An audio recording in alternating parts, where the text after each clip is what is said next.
अगर इस्लाम के कारण आतंकवाद होता, मेरा सवाल जरा समझ लीजिए, अगर इस्लाम के कारण आतंकवाद होता तो दुनिया के कौन से देश में सबसे ज्यादा आतंकवादी होना चाहिए? इंडोनेशिया में। सऊदी अरेबिया बहुत छोटा है, पता नहीं हमारे बंबई के बराबर भी है कि नहीं। सऊदी अरेबिया बहुत छोटा है, सबसे ज्यादा आतंकवाद होना चाहिए इंडोनेशिया में, दुनिया का सबसे बड़ा मुस्लिम देश, वहां इस प्रकार का आतंकवाद नहीं है। नंबर 2, वो एरिया देखिए, अभी सवाल आपको बताया गया उसको याद रखिएगा।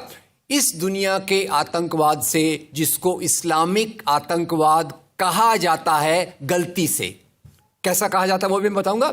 इस आतंकवाद से मारे जाने वाले ज्यादा लोग, इससे मारे जाने वाले ज्यादा लोग हिंदू हैं, मुसलमान हैं या क्रिश्चियंस हैं?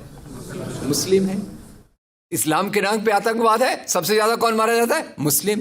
अब तीसरी बात का ख्याल कीजिए, किस एरिया में इसका लोकेशन है? This terrorism is located in which area? तो उस एरिया की मैं 3 आपको बातें बताता हूं। उस एरिया में, जिसको मैं वेस्ट एशिया कहता हूं, पश्चिम एशिया में 3 चीजें हैं। नंबर 1, वहां रहने वालों में मुसलमान ज्यादा है, यस नो? उसी एरिया में आतंकवाद ज्यादा है, उसी एरिया में तेल का खजाना है। तो आतंकवाद तेल के कारण है कि इस्लाम के कारण है? तेल के कारण है। और तेल का कब्जा कौन करना चाहता है? तेल का कब्जा वो ताकत करना चाहती है जो वॉशिंगटन में बैठे हुई पूरी दुनिया को नचाते रहती है। काम करने वाला कोई और गुनाहगार कोई और बनाया गया। अब ये आया कैसे? तो आपको बता दूं कि ये अल कायदा के जो मदरसे, अब मदरसा अपने आप में खतरनाक शब्द उसमें कर देते हैं, कुछ मदरसों में इस आतंकवाद की ट्रेनिंग दी गई। इस्लाम के कारण गलत। ये जो मदरसों में आतंकवाद की ट्रेनिंग दी गई, उसके पीछे भी जो हाथ था, 2 चीजों का था। सबसे बड़ा हाथ था अमेरिका का। अमेरिका ने $8,000 मिलियन, 7,000 टन हथियार दिए अल कायदा को। उनका ब्रेन वॉश किया गया। इस्लाम के जो 2 महत्वपूर्ण शब्द हैं, माफ कीजिएगा अगर मैं कुछ गलत कहूं, मैं इस्लाम का स्कॉलर नहीं हूं, समझने की कोशिश करता हूं, कुछ मैंने गलत कहा तो उसको मैं माफ कर दीजिएगा। तो 2 शब्दों को उन्होंने बदल दिया। एक शब्द था जिहाद। जिहाद तो जो है जिहाद अकबर, जिहाद असगर। जहां तक मेरी समझ है, जिहाद अकबर का मतलब होता है अपनी बुराइयों के खिलाफ लड़ना। जिहाद असगर का मतलब होता है समाज की बुराइयों के खिलाफ संघर्ष करना। तो इस जिहाद शब्द का मतलब बदलकर कर दिया गया कि जो भी व्यक्ति आपसे असहमत है, जो भी व्यक्ति को, किसी को पहले काफिर लेबल करो। अब काफिर का भी एक बहुत अलग मतलब है, I won't go to the details of that. तो काफिर किसी को बोलो, उसको मारो, तो उसको जिहाद के नाम दिया गया। और ये ट्रेनिंग उन मदरसाओं में हुई जिसको अमेरिका ने पैसा दिया, अमेरिका ने सिलेबस भी दिया। और तो और मेरी समझ है, मदरसों में कुरान की ट्रेनिंग देते हैं।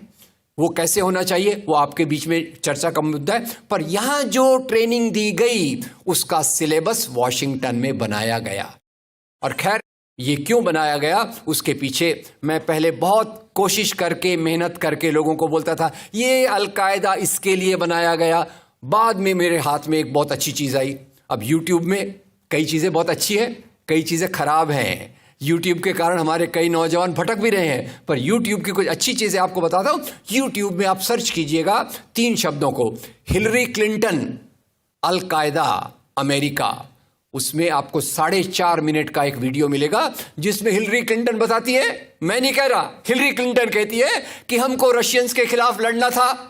हमारी फौजें जो वियतनाम से एकदम डिमोरलाइज होकर आई थी वो तैयार नहीं थी, तो इन एशिया के मुसलमानों के नौजवानों के कंधे पर रखकर हमने अपनी बंदूक चलाई।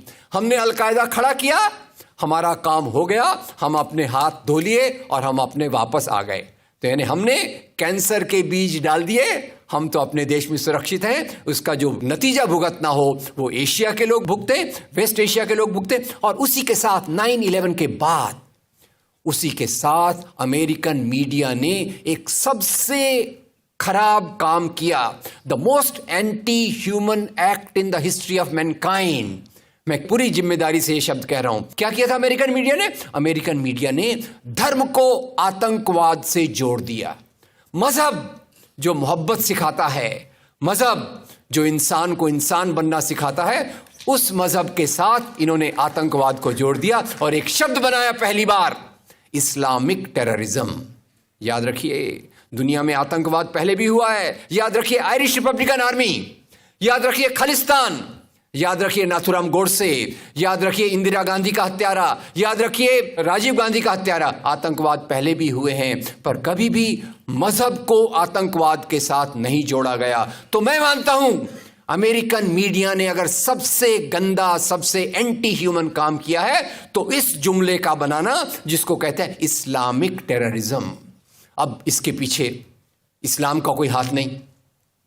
जिहाद शब्द का मतलब बदल दिया गया और काफिर शब्द का मतलब बदल दिया गया। यहां से ब्रेन वॉश की एक प्रोसेस चालू हुई और इसी को मैं कहता हूं, ये प्रोसेस जो चालू की, ये प्रक्रिया एक कैंसर होती है। मेरा थोड़ा मेडिकल बैकग्राउंड है, मैं जानता हूं कैंसर शुरुआत में होता है, आपने ट्रीट कर लिया तो ठीक है, जब वो फाइनल स्टेज में जाता है तो पूरी दुनिया की बर्बादी करने पे तुल जाता है। और वही बात अलकायदा के साथ हुई। अलकायदा के बाद मामला वहीं खत्म नहीं होता। तेल की प्यास, तेल की भूख बहुत बड़ी है। आप जानते हैं भारत 200 साल तक गुलाम रहा इंग्लैंड का। काहे के लिए गुलाम था? क्योंकि उनको यहां का कच्चा माल लूट कर ले जाना था। After colonialism there is imperialism, और ये इंपीरियलिज्म चाहता है दुनिया के रॉ मटेरियल्स, दुनिया के रिसोर्सेस को लूटकर अपनी समृद्धि को, अपनी प्रॉस्पेरिटी को बढ़ाया जाए। और उसी के चलते उन्होंने एक और काम किया और वो काम था इराक पे हमला। अभी ब्रेक्सिट, अभी वो कौन सी रिपोर्ट आई है, मैं नाम भूल गया उसका, जिसमें ब्रिटेन के प्रधानमंत्री जो थे उनको एक गिल्टी करार हो रहा है।